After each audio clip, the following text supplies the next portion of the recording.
Welcome to Inner Guidance Channel, where imagination shapes reality. Join us as we dive deep into the profound teachings found within Neville Goddard's rare books and lectures, all available for free right here on our channel. Today we proudly present his radio lecture, Feeling is the Secret, in his own voice, with enhanced audio quality through AI technology. Recently, I asked a very successful businessman his formula for success. He laughed and was a little embarrassed. Then he replied, "I guess it's just because I can't conceive of failure. It's nothing that I think about much. It's more a feeling that I have." His statement coincided completely with my own beliefs and experiments. We can think about something forever and never see it in our world. But once let us feel its reality, and we are bound to encounter it. The more intensely we feel, the sooner we will encounter it. We all regard feelings far too much as effects, and not sufficiently as causes of the events of the day. Feeling is not only the result of our conditions of life, it is also the creator of those conditions. We say we are happy because we are well, not realizing that the process will work equally well in the reverse direction. We are well because we are happy. We are all far too undisciplined in our feelings. To be joyful for another is to bless ourselves as well as him. To be angry with another is to punish ourselves for his fault. The distressed mind stays at home, though the body travels to the ends of the earth, while the happy mind travels, though the body remains at home.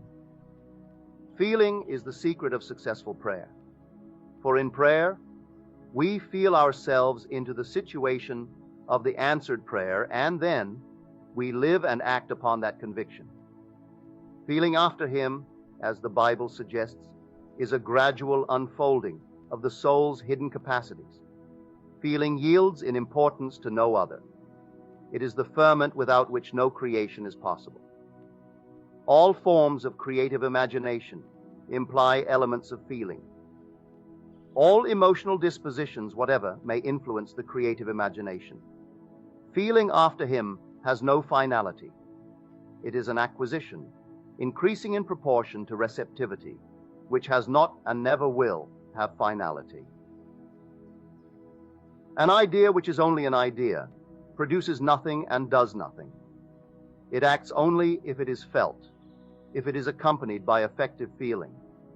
Somewhere within the soul there is a mood which, if found, means wealth, health, happiness to us.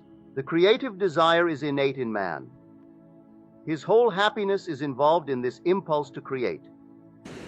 Because men do not perfectly feel, the results of their prayers are unsure when they might be perfectly sure. We read in Proverbs, "A merry heart doeth good, like a medicine, but a broken spirit drieth the bones." Orchestral hearts burn in the oil of the lamp of the King. The Spirit sings unto the Lord a new song. All true prayer wears a glad countenance. The good are anointed with the oil of gladness above their fellows. Let us then watch our feelings, our reactions to the day's events, and let us guard our feelings even more zealously in the act of prayer, for prayer is the true creative state. Dignity indicates that man hears the greater music of life and moves to the tempo of its deeper meaning. If we did nothing but imagine and feel the lovely, the world's reform would at once be accomplished. Many of the stories of the Bible deal exclusively with the power of imagination and feeling. Feeling after him is the cry of the truth seeker. Only imagination and feeling can restore the Eden from which experience has driven us.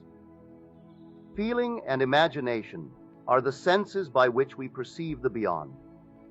Where knowledge ends, they begin. Every noble feeling of man is the opening for him of some door to the divine world. Let us measure men, not by the height of their cities, but by the magnificence of their imaginations and feelings.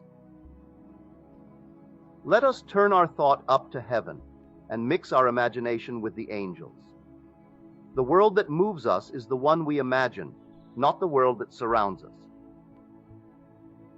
In the imagination lie the unexplored continents and man's great future adventure. This consciousness of non-finality in feeling after God has been the experience of all earnest Godward feelers. They realize that their conception of the infinite has constantly deepened and expanded with experience. Those who endeavor to think out the meaning of the experience and to coordinate it with the rest of our knowledge are the philosophic mystics. Those who try to develop the faculty in themselves and to deepen the experience are the practical or experimental mystics.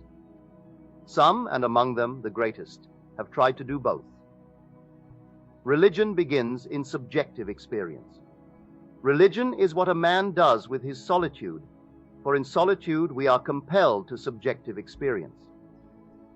It is of the religious attitude that I shall speak next Sunday morning. This will be the last Sunday morning I shall take the service for Dr. Bales this season. The service is held at 10:30 at the Fox Wilshire Theater on Wilshire Boulevard near La Cienega. A true religious attitude is man's salvation. God never changes. It is we who are changing. Our spiritual eyes are ever getting keener, and this enlargement of truth will bring us an ever-increasing inner peace. The best defense against the deceptive assault upon our mental and moral eyesight is the spiritual eye, or the eye of God. In other words, a spiritual ideal that cannot be changed by circumstance, a code of personal honor and integrity in ourselves, and goodwill and love to others. Not what thou art, nor what thou hast been, beholdeth God with his merciful eyes, but that thou wouldst be. Through the veins of the humblest man on earth runs the royal blood of being. Therefore, let us look at man through the eyes of imaginative love, which is really seeing with the eye of God. Under the influence of the eye of God, the ideal rises up out of the actual, as water is etherealized by the sun into the imagery cloudland.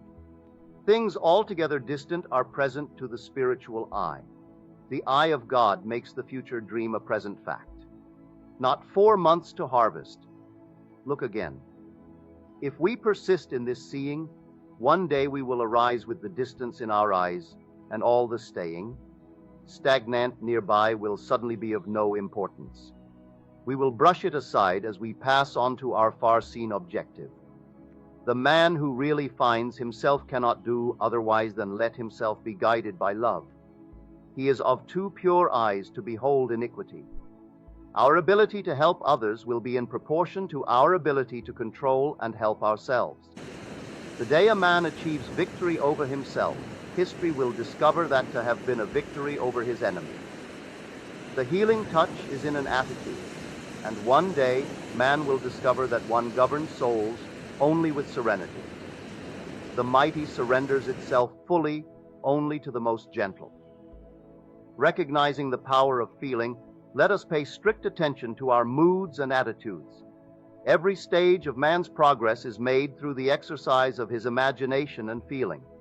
By creating an ideal within our mental sphere, we can feel ourselves into this ideal image till we become one and the same with it, absorbing its qualities into the very core of our being. The solitary or captive can, by the intensity of his imagination and feeling, affect myriads so that he can act through many men and speak through many voices. Extend your feelers, trust your touch, participate in all flights of your imaginations, and be not afraid of your own sensitivities. The best way to feel another's good is to be more intensely aware of it.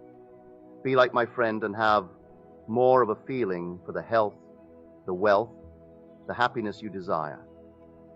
Ideas do not bless unless they descend from heaven and take flesh. Make results or accomplishments the crucial test of true imagination. As you observe these results, you will determine to fill your images with love and to walk in a high and noble mood, for you will know with the poet That which ye sow ye reap. See yonder fields. The sesamum was sesamum, the corn was corn, the silence and the darkness knew, so is man's fate born.